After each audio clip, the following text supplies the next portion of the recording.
Patrice clinked her wine glass against mine with a smirk and muttered, "I wish he'd just disappear," loud enough that it slid through the quiet of the dining room like a knife under skin. Everyone at the table froze. Her friend Carla's eyes went wide. Our neighbor Drew gave a polite chuckle, the kind people make when they don't want to pick sides. I heard someone drop their fork. It wasn't the first time Patrice had humiliated me in public, but it was the first time she said it like she meant it. Like I was a piece of furniture she'd grown tired of tripping over. I wiped my mouth with a napkin, looked up slowly, and said, calm as Sunday morning, "The moving truck's coming at 8. She laughed, too loud, too fake. "Moving where?" I smiled without blinking. "You'll find out." No one said a damn word after that. And that was the moment I stopped being a husband. Not out of anger. Out of precision.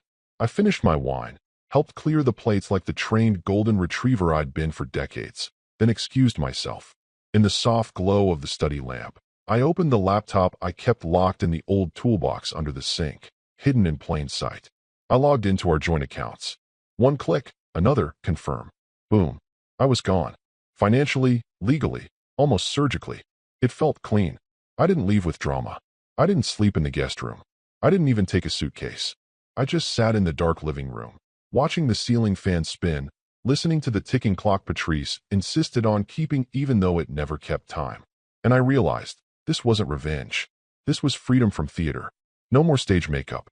No more cue cards taped to my spine reading smile and apologize. She didn't notice me rerouting my pension. Didn't ask why my phone buzzed at 1:13 a.m. with a confirmation code from a bank she forgot we had. She never asked what happened to the second mailbox key, or why I'd suddenly taken up volunteering every Friday afternoon. Because I'd learned the best way to disappear wasn't to run. It was to become invisible in plain sight, while building a runway no one saw coming. By the way, 98% of you listening to this story haven't subscribed yet. If you enjoy this kind of slow burn reckoning, hit that button. It keeps the stories flowing.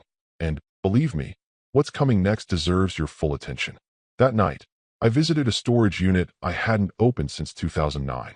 Same dent in the corner wall, same flickering hallway light.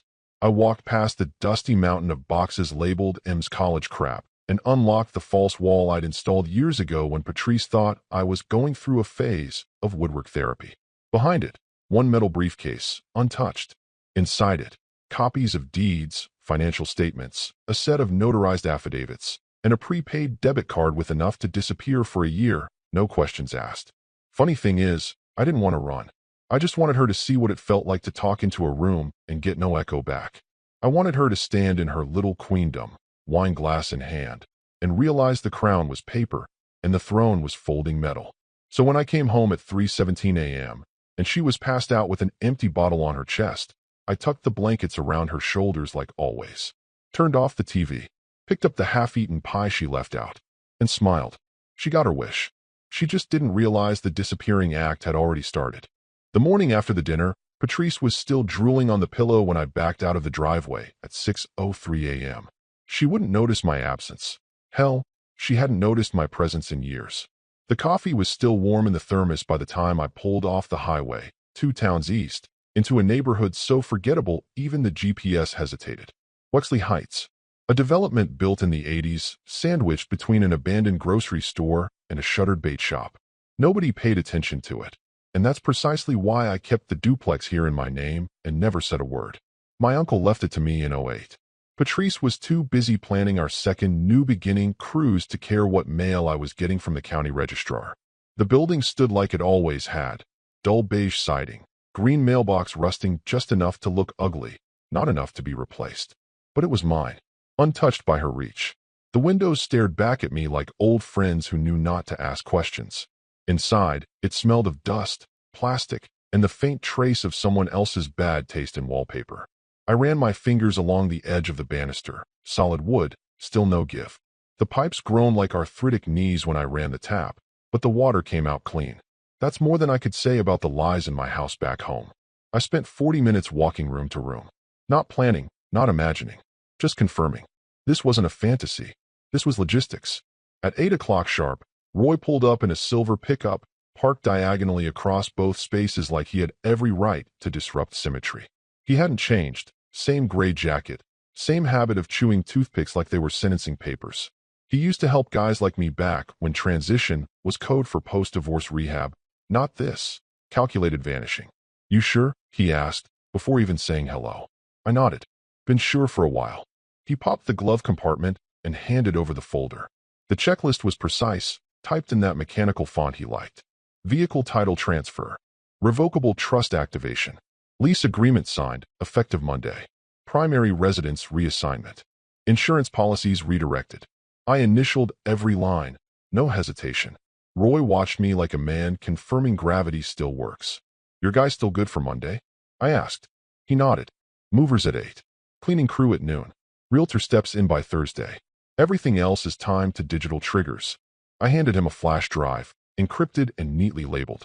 Backups. Just in case. He took it, didn't even blink. You know, he said, chewing, you're the calmest disappearing man I've ever worked with. That's the trick, I said. You don't disappear from rage. You disappear from clarity. Roy chuckled. She gonna fight it? Not at first, I said, grabbing the manila envelope with the pre-approved wire instruction. She's too busy underestimating me. I didn't tell him about the little detail hidden in the lease, that the tenant moving in next door was Meredith. Not as a spy, just present, watchful. We'd talked quietly months ago. She knew what Patrice had said behind closed doors. She also knew her mother's brand of cruelty wasn't a phase. It was a pattern. I locked up the duplex, tucked the papers under my arm, and felt something I hadn't felt since my 3rd year of marriage. Control. Not power, not revenge, just the quiet, measured grip of control. On the way home, I passed a billboard advertising a couple's therapy retreat. Smiling faces, hand-holding in the woods. The irony made me laugh so hard I had to pull over. By the time I got back, Patrice was still in her robe, scrolling her phone, probably hunting for someone to validate last night's little joke. She didn't notice my shoes had gravel dust. She didn't ask where I'd been. That's the beautiful thing about disappearing. You can start long before anyone realizes you're gone. She's probably out buying a van to live in. Good riddance. The words floated down the hallway like poison mist, half muffled by laughter and clinking ice in her glass of evening bourbon. Patrice was on the phone with her sister, the fun one, the one who still wore leather jackets and called cheating just emotional flexibility. I stood just around the corner, in the dark alcove by the linen closet, listening like I'd learned to do over decades. Patrice never checked if I was nearby. I was the wallpaper, the soft background music of her daily performance. He's been so weird lately. I think he's losing it, she went on, with a dramatic whisper. He said something about a moving truck at dinner. Can you believe that? A truck? Like he has the spine. Her sister burst out laughing on speakerphone, and Patrice joined in, her cackle sharp and wine thick. Honestly, I hope he does leave. I could use the space. Maybe I'll finally redo the kitchen without his budget spreadsheets hanging over my shoulder. She had no idea that by the time she finished that sentence, I had already removed my name from every utility account linked to this house. Gas, electric, water, all her problem now. I even logged the disconnection notices neatly into a spreadsheet, not out of spite, but order. I wasn't angry. I was administrative. Earlier that afternoon, I'd visited the bank, our bank, and closed the joint safe deposit box. The one she never bothered to check, assuming it just held old rings and birth certificates. I emptied it methodically. My mother's wedding band, my grandfather's war medals, the deed to the small plot of land in Wyoming that Patrice always called your pathetic hilltop fantasy. Gone. Transferred. Safeguarded. The pension had already been rerouted 3 days ago. Direct deposit now slid quietly into a private account under my initials and a corporate LLC I registered 15 months back. The address tied to it? The duplex on Wexley Street. Legal. Invisible. Permanent.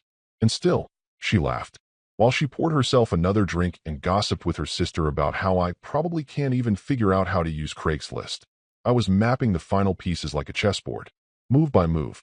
A quiet king who'd let her dance across the board for decades, only to box her in, piece by piece, until there was nowhere left to go but off the table. That night, the neighborhood came alive. Strings of Christmas lights blinked on like the town was exhaling. Our street always got festive early. Clark from across the way already had a 9-foot inflatable Santa clumsily swaying in the yard. Kids ran down the sidewalk in puffy coats, laughing, dragging sleds across dead leaves. It smelled like firewood and cinnamon and distant hope. Inside our house, Silence thick enough to chew. She stayed on the phone for another hour, drinking and giggling, her voice bouncing from casual cruelty to performative boredom. I stayed out of sight, in my office with the door cracked, printing out one final batch of statements, notarizing the last form, and sealing 3 envelopes with color-coded stickers, blue for Roy, red for the realtor, green for the lawyer. The old printer made a chirping noise as it finished. She didn't hear it. She was too busy planning how she'd repaint the bedroom walls once I was gone. That was the difference between us. She thought leaving was loud, dramatic, a suitcase in hand, maybe a screaming match on the lawn, some big scene where she'd get to be the victim. But I was carving my exit in whispers and decimals, one document at a time, one closed door after another. By the time she noticed the walls tightening, the house wouldn't be collapsing. It would simply be no longer hers. The accountant's office hadn't changed in 30 years, still smelled faintly of lemon disinfectant and printer toner, with the same faded diploma from Syracuse crooked on the back wall. Harold Fitz was the kind of man who'd never updated his haircut or his ethics. Gray, reliable, quiet. Exactly the kind of man you want handling numbers that could ruin lives. He looked up from the petition I'd just handed him, his wireframe glasses sliding down his nose. "You sure about this, Martin?" I leaned back in the chair, unzipped the worn leather briefcase, and pulled out the first folder. Thick, tabbed, color-coded. "This one's just a warm-up," I said, placing it gently on the table. He opened it. American Express statements from the last 7 years, marked with red highlighter. Hotels in Asheville, 3 different jewelry stores in cities I'd never visited, Uber rides from bars to a residential address in Chesterfield that definitely wasn't her sister's. I handed him a second folder. This one was Messier, screen captures of her online poker sessions, withdrawals from shady betting sites, a $9,700 transfer marked consulting sent to a man listed in her phone as Daniel B., which I later confirmed through public records was the same man who owned the property she was mysteriously always watching a friend's dog at. Harold flipped through the papers like he was reading a thriller he didn't want to finish. "Jesus," he muttered.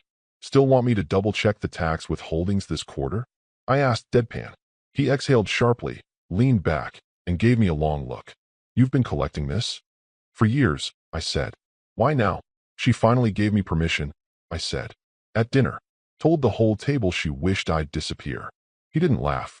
Harold was not the laughing type.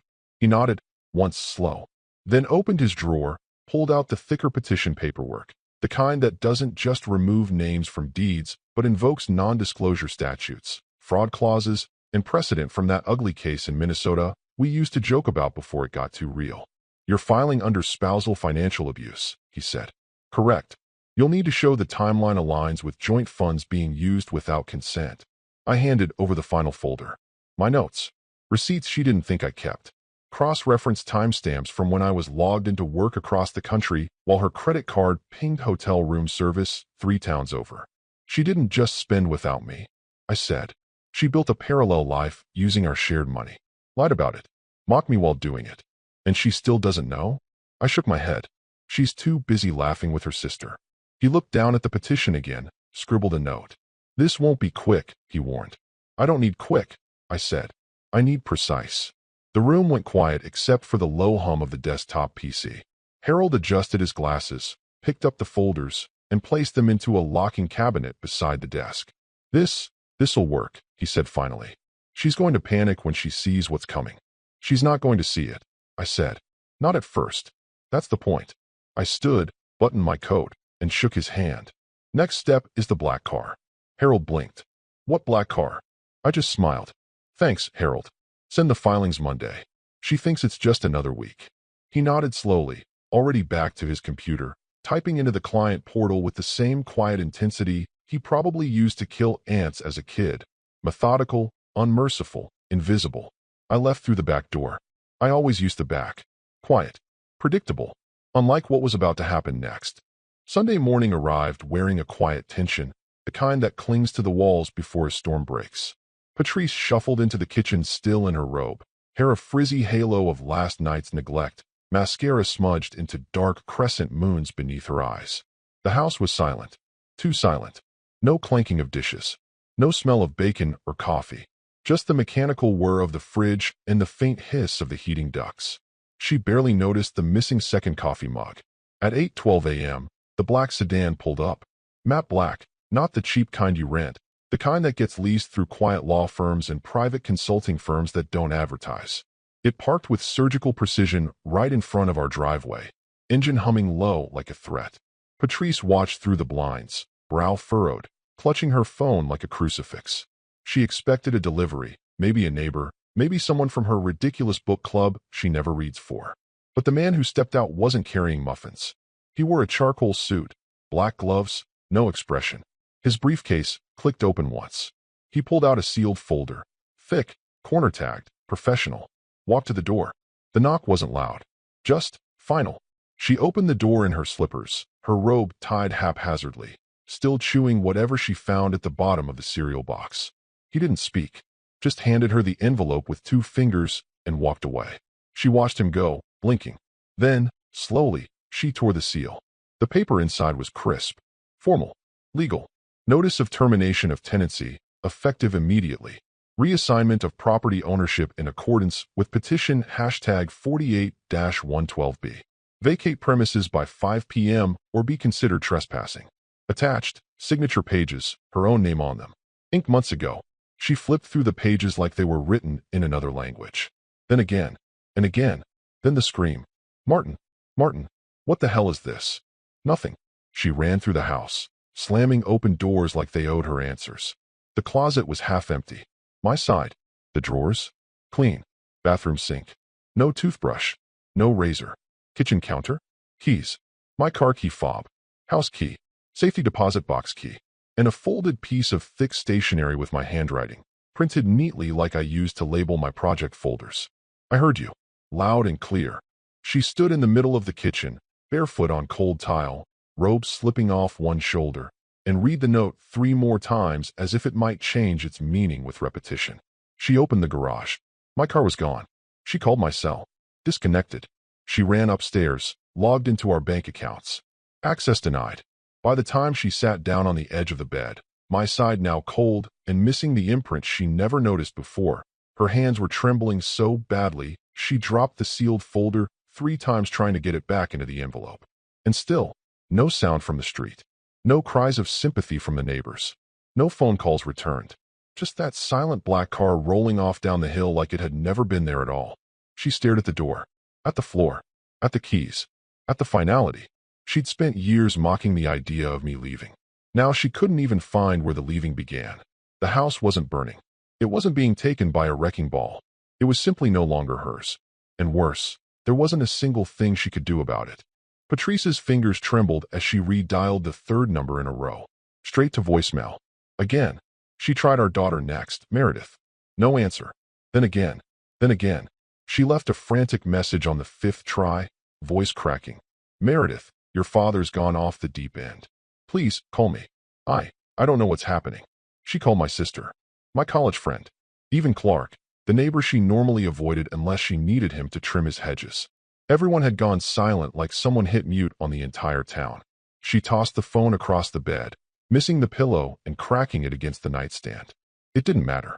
The screen was already cracked, just like her carefully curated world. By 11:30 a.m., the adrenaline took over. She stormed out, threw herself into the driver's seat still wearing her robe under a winter coat, and peeled out of the driveway like she had somewhere left to matter. She sped toward her sister's house 3 towns over, rehearsing outrage and confusion the entire way. He's losing it. He's trying to erase me. I need help. Tell me I'm not crazy. But when she arrived and slammed the door behind her, her sister just stood there on the porch with her arms folded, eyes wary. You saw him, didn't you? Patrice barked. Her sister gave a slow nod. He was here yesterday. Calm. Focused. He explained everything. Patrice's mouth hung open. He what? He didn't yell. He didn't complain. He just showed me documents. Dates. Proof. Said he wanted me to know what was coming so I wouldn't be confused when you tried to twist it. Patrice staggered backward, like the wind had punched her. You're taking his side? Her sister's voice dropped to a chill. I'm taking the truth side. She didn't remember driving back. Just the sound of her own breathing. Too fast, too shallow, and the low hum of reality clawing its way through her denial. She turned onto our street like someone approaching a crime scene. And it was. 2 moving trucks flanked the house. 3 men she'd never seen before were carrying out boxes with swift efficiency. She slammed the brakes, leapt out, and screamed, "What the hell is going on?" One of the movers calmly handed her a clipboard and said, "Ma'am, this property is being vacated per the order on file. Final load's almost done." She shoved past him into the house. Her house, damn it, and nearly slipped on the polished floor. The furniture was gone. Walls bare. Cabinets empty. The only thing left in the living room was a single cardboard box placed dead center, like it was waiting for her. Marker scrawled on top, "Your words." She stared at it for a long time, then slowly peeled the tape back. Inside, a stack of neatly printed screenshots. Messages. Group chats. Her emails. Every snide comment she'd made about me to friends. Calling me a boring relic, a slow-dying spreadsheet in human form. A walking beige sweater. There were dated printouts of her cruel jokes from holiday parties. A particularly long one she'd sent her sister. "Martin's basically wallpaper now. I don't even hear him when he talks." Under those, bank transactions. Tied to dinners and jewelry. Then, the final piece. A color printout of a message from her private Gmail. Sent to a man labeled D. The message was short. "He's not suspicious. He never is. Honestly, I wish he'd just disappear so we could start fresh. Soon." The timestamp? 3 days before Thanksgiving. She dropped the folder like it burned. The movers exited behind her, brushing past like ghosts, carrying out the last of the echoes. No goodbyes. No judgment. Just duty. She was alone now, in the shell of her own house. Correction, not her house. She stood there in the quiet, surrounded by air that no longer belonged to her, holding a box of evidence she never thought anyone would see. For the first time in her life, Patrice had run out of people to talk to. The only voice left was her own, and now it was staring back at her, in ink, in print, in cold, undeniable black and white. The call came at 4:42 p.m. Patrice had been staring at the blank wall where the television used to hang, box still open at her feet, its contents scattered like forensic evidence. The room felt heavier now, stripped of furniture and noise. Only her breath filled the space, and it wasn't steady. The phone vibrated once on the floor beside her. Meredith. She scrambled for it like a drowning woman reaching for driftwood. Meredith. Oh, thank God, finally. There was a pause on the other end. Cold. Flat. Not even a pretense of comfort. "I warned you," Meredith said, her voice low and measured. "Last year. I told you to stop." Patrice blinked. "Stop what?" I don't even. Stop mocking him. Stop treating him like furniture. Like a malfunctioning appliance you're too lazy to replace. I told you I wouldn't stand by and watch you whittle him down." Patrice's voice cracked. "He's trying to erase me." "No," Meredith said sharply. "He's finally remembering himself." The silence that followed was deep enough to swallow her whole. "Wait, Meredith, please. You don't understand. He's turning everyone against me. He came to your aunt's. He's planning this. He's... You think we didn't notice?" Meredith cut in, colder now. "You think no one noticed how you spoke to him at dinner? Or at Christmas? Or that night you accidentally locked him out during a snowstorm?" "That was," Patrice stammered. "That was a misunderstanding. He left his coat." "I was there," Meredith snapped. "You laughed. You told me. Maybe freezing will knock some sense into him." "I remember everything, Mom." Patrice went quiet. The old excuses withered before they even made it out. "I don't hate you," Meredith said after a long breath. "But I'm not rescuing you. You built this. One snide comment at a time." Then the click. The line went dead. Patrice sat there, holding the phone against her ear long after the screen went dark. Hoping, praying it was a mistake. That the call had dropped. That Meredith would call back and say she didn't mean it. But no call came. No text. Just the quiet weight of truth settling into her ribcage like wet cement. She tried to tell herself this was temporary. That blood was thicker than bruised pride. That daughters don't just turn cold overnight. But the worst part? She hadn't realized Meredith was slipping away for years. She'd missed the distancing. The short calls. The eye rolls when she belittled Martin at Thanksgiving. The forced smiles when she insulted his obsession with organization or teased him for spending weekends in the garage cataloging old photos. She'd mistaken silence for compliance.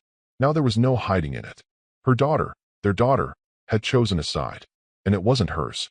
In that empty living room, with only a box full of shame and the echo of her own voice, Patrice felt it for the first time.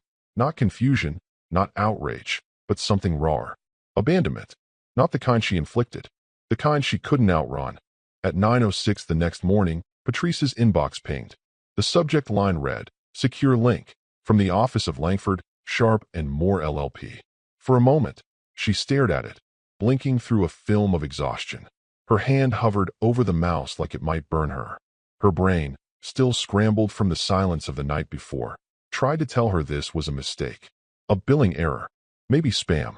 But her name was spelled correctly. And the logo was real. She clicked. A loading bar filled the screen. Then a simple prompt. Press play to begin. Martin appeared on the screen. Crisp navy sweater, clean-shaven, sitting in a quiet office with soft amber light, and a glass of water placed precisely beside him. "Patrice," he said. No anger. No emotion. Just a tired steadiness that unnerved her more than any rage could have. "I don't hate you, but I refuse to be your audience anymore." She flinched. It wasn't a threat. It was worse. It was a resignation. A release. "You made your position clear." Loudly. Repeatedly. "And for years, I tolerated it because I confused endurance with commitment."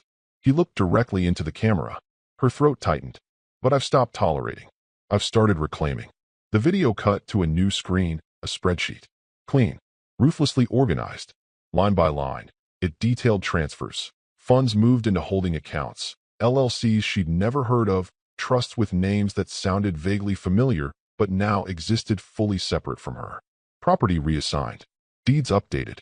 Custodial designations revoked. Medical directives altered. Power of attorney stripped. In the bottom right corner. Initiated 14 months ago.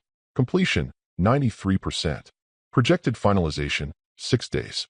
Then a second tab opened automatically. Charitable donations. Dozens. Organizations with missions she'd mocked over dinner. Causes Martin had once quietly mentioned, then stopped bringing up after she rolled her eyes one too many times. One of the donations, a large sum redirected from a joint account she assumed was still for renovations. Recipient, a veteran's shelter named after Martin's father. Another, a scholarship fund, created in her mother's maiden name. A legacy without her. Her hand flew to her mouth as her eyes skimmed the bottom note. Assets formerly listed under Patrice E. Mallory. Current status, reallocated pending final legal clearance. Percentage recoverable, 0%. The screen faded back to Martin. His eyes were softer now. Not cruel. Not triumphant. Just done. "I'm not erasing you," he said. "I'm just choosing to stop being erased." A pause. "This video will self-expire in 24 hours. You may download the attached documents for your records. But there's nothing left to argue. You made your wishes clear. You wished I'd disappear." He leaned forward slightly. "So I did." The video ended. Patrice sat frozen, staring at the playback bar, as if replaying it would produce a different ending. But it didn't. She clicked through the documents. Legal filings, irrevocable decisions. Her own notarized signatures next to ones she didn't remember signing. The attorney had prepared everything with surgical precision. It wasn't revenge. It was an extraction. And she'd never even felt the scalpel. She tried calling the law firm. Voicemail. She tried reloading the link. Video marked as viewed. Session complete. The cursor blinked in the empty screen. She looked around the house. No longer a home. No furniture. No echoes. Just that same hollow ringing silence. Everything she thought was theirs had slipped from her grasp like dust through open fingers. And he hadn't yelled. He hadn't thrown a fit. He just left. Systematically. Intelligently. Silently. And now all that remained was the weight of her own voice saying, "I wish he'd just disappear." Wish granted. At exactly 1:17 p.m., her phone buzzed. Just once. A text. No contact name. Just a number she didn't recognize. "If you want closure, meet at 4 p.m., 127 Wexley Street." That was it. No punctuation. No plea. No tone. Just coordinates. She read it 5 times before Googling the address. Wexley Street. Townhouse community. Nothing fancy. 2 towns over. East side. She zoomed in on the street view. Identical beige units, like soldiers standing at attention, stripped of personality. Her hands shook as she grabbed her coat. Closure. The word echoed like a dare. Like a test. She hadn't eaten. She couldn't remember if she'd even slept. But she drove, straight through a red light at one point, and didn't even flinch. Just clenched the wheel like it owed her an apology. By the time she parked in front of 127 Wexley Street, her mouth was dry, her palms slick. It was unimpressive. Quiet. A single hanging plant by the door. A brass mailbox. A curtain slightly pulled to the side. She rang the bell once. The door opened almost immediately. Martin stood there. Not surprised. Not smug. Not welcoming either. Just present. He looked different. Not younger. Not happier. Just unburdened. Inside, the house was crisp. Minimalist. No clutter. No family photos. No memorabilia from a life they once shared. Just one chair. One small table. And one folder. He gestured toward the chair opposite him. She sat. Slowly. Like approaching a cliff. Her voice cracked before the words even formed. "We can fix this." Martin looked at her for a long time. Not cruelly. Not angrily. Just with the weary stillness of a man who's already signed the final page. He pushed the folder across the table. She opened it. One check. Exactly covering her last mortgage contribution. Down to the cent. Nothing more. She blinked at it. "What is this?" "Your half of the house," he said. "The last one." It was never about the money. She swallowed hard. "You planned all this. You were waiting for me to mess up." "I wasn't waiting," he said. "I was watching and documenting and deciding whether silence was strength or stupidity." He leaned forward, folded his hands. "This place is where I'll be. Quiet. Out of your way. No more interruptions. You asked me to disappear." He nodded once. "So I did." She stared at him, blinking rapidly, willing tears to come, but they didn't. "You don't mean this," she said. "I do," he said simply. "You don't get to rewrite history just because I made a few mistakes." He tilted his head. "Mistakes repeat. Patterns endure. Histories don't rewrite themselves. People do." She closed the folder, slowly, as if that might change the outcome. "You're really just walking away?" "I already did," he said. "This is just the echo." Silence stretched between them, heavy with years of words that now meant nothing. "I don't hate you," he added. "But I'm done performing for someone who boos from the front row." She opened her mouth. No sound came out. He stood, walked to the door, and held it open. The gesture wasn't chivalrous. It was final. She stood, folder clutched like a crutch, and walked past him. The last thing she saw before the door shut behind her was the room where a man had rebuilt himself brick by brick, after she'd spent years kicking at the foundation. There were no dramatic goodbyes. No last-minute breakdown. Just the sound of the lock turning. In a house that would never belong to her, not even in memory. That night, Patrice stood on the doorstep of what used to be her home, gripping the cold brass handle like it might still recognize her. But the lock didn't budge. She rattled it once, then harder. Nothing. Through the window, she saw only emptiness. Bare walls. Clean floors. The ghost of a life that had been removed like a stain scrubbed out with bleach. She turned, hoping, expecting, to see someone she could confront, demand answers from, force a reckoning. But the street was quiet. Until the car rolled by. A sleek black sedan, windows tinted, engine humming low. In the back seat, Martin sat. Not looking at her. Just forward. Still. Poised. She stepped off the porch, into the street, waving both hands.